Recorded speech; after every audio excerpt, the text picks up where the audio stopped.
Hello student, આજે આપણે BCom sem 5 new education પોલિસીમાં ઓપરેશન રિસર્ચ 1માં ચેપ્ટર 3 વાહન વ્યવહારની સમસ્યા વિશે શીખશું અને એનો એક દાખલો બી આપણે શીખશું. આમાં આપણે 3 રીતો છે. આમાં રીતો છે ને આપણે 3 આપેલી હોય છે. એક વાય ખૂણાની રીત આવે છે, ન્યૂનતમ વર્ગોની રીત આવે છે અને વોગેલની રીત આવે છે.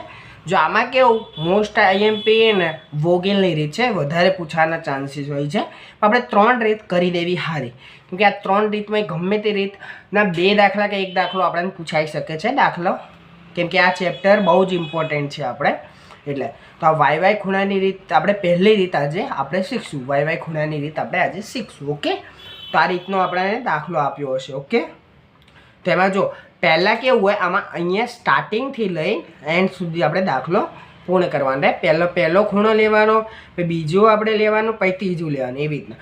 જો હું તમને જણાવું, હવે જો આ 7 પહેલી કિંમત આપણને આપી છે, પહેલામાં 7 આપી છે, એટલે અહીંયા જો અહીંયા કેટલી કિંમત છે 16 આપી છે અને અહીંયા 8 આપી છે.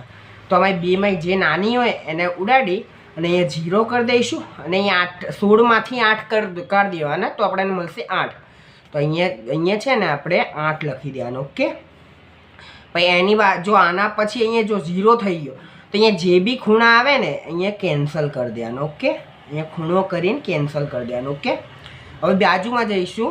આમ જેમ કે મેં તમને ના કીધું, એના પછી સાઈડવાળી કિંમત લેવાની. તો સાઈડવાળામાં જઈશું. તો આ જોવાનું, અહીંયા 8 આપ્યા છે અને અહીંયા આપણે 11 આપ્યા છે. હવે 16 નથી લેવાના, કેમ કે એમાં માઇનસ કરીને 8 આપણને કિંમત મળી. તો અહીંયા 8 આવ્યા છે ને અહીંયા 11 આવ્યા છે. તો અહીંયા 8 ઉડાડીને 0 થઈ જશે. 8માં 8 ગયા એટલે 0 થઈ ગયા. અને 11માં અહીં 8 જાય તો કેટલા વધે? 3 વધે.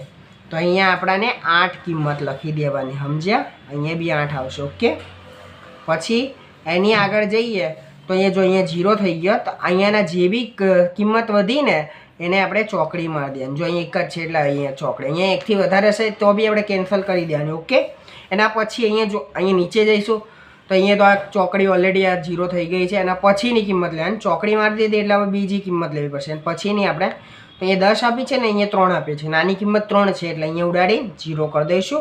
ને 10માંથી 3 બાદ કરીએ તો અહીંયા 7 મળે. તો અહીંયા 3 લખી દઈશું. પછી એના પછી અહીંયા જો અહીંયા 0 થઈ ગયું તો અહીંયા જેટલી કિંમત વધે ને એ બધી કેન્સલ કરી દેવાની. ઓકે, હવે એના પછી અહીંયા આની બાજુમાં જવાનું. અહીંયા 7 છે ને અહીંયા 19 છે. તો અહીંયા 7 નાની કિંમત છે, 7 લઈ લઈશું. અને અહીંયા 19 માં 7 બાદ કરીએ તો 12 કિંમત આવે. તો અહીંયા આપણે 7 લખી દઈશું. અને અહીંયા હવે 0 થઈ ગયા, પણ અહીંયા સાઈડમાં કંઈ જ કિંમત નથી એટલે આપણે કંઈ નહીં કરશું. અને અહીંયા 12 છે ને, અહીંયા બી 12 છે, અહીંયા બી 12 છે, આ બંનેને ઉડાડી દઈશું. અહીંયા 12 લખી દઈશું એટલે બંને સાઈડ 0 0. અને એક વસ્તુ તમને બીજું એ કહેવાનું રહી ગયો. જો અહીંયા આપણે 16 આપ્યા હતા, અહીંયા 10 આપ્યા હતા ને અહીંયા 12 આપ્યા હતા ને અહીંયા 38, અને અહીંયા બી એ રીતે 8 11 ને 19 આપ્યા હતા. ઓકે, તો આ બધાનો સરવાળો છે ને, આ 16 10 ને 32, એટલે આનો આ ત્રણેયનો સરવાળો 38 થશે અને આનો ત્રણેયનો સરવાળો 38 થશે. ઓકે, ત્યારે જ જવાબ આપણે ઓકે આવશે, નહીં તો અહીંયા આવે. એટલે આનો સરવાળો એકવાર જોઈ લેવાનો, 8 + 11 કરશું તો આપણે 19 થશે ને 19 દુ 38. ઓકે, અને આ 16 ને આપણે શું કે 10 આપણે 26 થશે ને 26 + 12 કરશું તો 38 મળશે. ઓકે, તો આ બેનો એકવાર સરવાળો કરી દેવાનો એટલે 38 આવે છે. તો જ તમારો જવાબ બંનેનો 0 થશે છેલ્લે. ઓકે, હવે સ્ટેપ 2 છે ને, સ્ટેપ 2માં શું કરવાનું તમને જણાવું. જો સ્ટેપ 2માં આવે જેની કિંમત મળી ને આપણને, અહીંયા 8 મળી, અહીંયા બી 8 મળી, અહીંયા 3 મળી, 7 મળી, એ લખી દેવાની. જો પણ આ પહેલાં માટે અહીંયા x11, આ x12, આ x13 ગણશું. અને પછી નીચે આવશે ને અહીંયા 20થી ગણશું. અહીંયા 21, અહીંયા 22, અહીંયા 23. પછી અહીંયા નીચે જઈશું તો અહીંયા 23, અહીંયા નીચે જઈશું 30, 31, 32, 33, એ રીતે ગણશું. ઓકે, તો પહેલાં માટે 11 કરશું તો x11 = આપણને 8 મળ્યા. ઓકે, પછી x12 = આપણને મળ્યા આપણે 8 મળ્યા, એ બી 8 મળ્યા. પછી x અહીંયા 21 ને 22, x22 આપણને મળ્યા છે 3, આ 3 મળ્યા.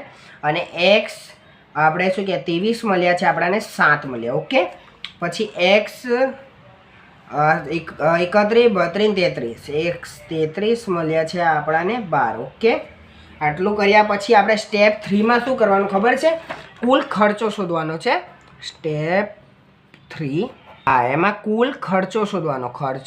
ઓકે, હવે એ કઈ રીતે શોધાય એ બે હું તમને જણાવું. ઓકે, જો કુલ ખર્ચો શોધવા માટે આ બેનો ગુણાકાર કરવાનો, આનો નાનો આનો નાનો. ઓકે, જો પહેલાં હું તમને અહીંયા 7 આપ્યા છે, નાની કિંમત આપણને કેટલી આપી હતી અહીંયા જોઈ લે તો બી ચાલશે 8, પ્લસ અહીંયા આનો 12 ગુણ્યા 8 કરવાના, 12 ગુણ્યા 8, પ્લસ અહીંયા 10 ગુણ્યા 3 કરવાના, 10 ગુણ્યા 3, પછી અહીંયા 6 ગુણ્યા 7 કરવાના, અહીંયા 6 ગુણ્યા 7, પ્લસ અહીંયા 12 ગુણ્યા 12 કરવાના, અહીંયા 12 ગુણ્યા 12. આટલું કર્યા પછી આ બધાનો ઉકેલ લાવવાનો. 7 સીટી 7 × 56, પ્લસ અહીંયા 12 × 96, plus 10 × 30, plus 6 Sita 6 36, 6 Sita 42, plus 12 નો વર્ગ 144. ઓકે, આ બધાનો સરવાળો કરશું તો કેટલા મળે? 4 ને 2 6 ને 6 12, 6 12 6 તારી 18, અહીંયા 8 વધી 1, 5 ને 1 6, 6 ને 9, 6 ને 9 આપણે 15, 15 ને 3 18, 18 ને 4 22, 22 ને 4 26, 26 ને વધી બળી 2. તો હવે અહીંયા કેટલા 1 ને 2 3, 300 ને આપણે શું કહે 368 રૂપિયા આપણને જવાબ મળશે. તો અહીંયા આપણે લખવાનું કુલ ખર્ચ ઇઝ ઇક્વલ ટુ 368 રૂપિયા મળે છે. ઓકે, ઓકે, આ રીતે જો આપણે સ્ટેપમાં પૂરો થશે. પહેલાં તો આપણે જો આ ખૂણા ઉકેલ લેવાના. આમાં જો વાયવામાં કેવું શરૂઆતથી સ્ટાર્ટિંગ પહેલો ખૂણો, બીજો, ત્રીજો, એ પછી અહીંયા નીચે જવા દેવાનું. ઓકે, અને એ જો ચેકડી થઈ ગઈ ને તો એની પહીની કિંમત લેવાની, અને એ બી કેન્સલ હોય તો એની પહીની લેવાની.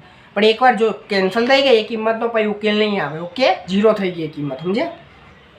અને અહીંયા એકવાર ચેક કરી લેવાનો, આ બધા સરવાળો 38 થવો જોઈએ, એના બધા સરવાળો આ બંને સેમ થવો જોઈએ તો જ જવાબ આવશે, એ તો નહીં આવે. ઓકે, પછી આ બીજો સ્ટેપમાં તમારે અહીંયા 11 12 13 લેવાનું, આના પછી નીચે બીજી કિંમત આવે ને એને 21 22 23 લેવાની, જ્યાં સુધી આપી હોય. 5 સુધી આપી તો 23 24 25 એવી રીતના લેવાનું.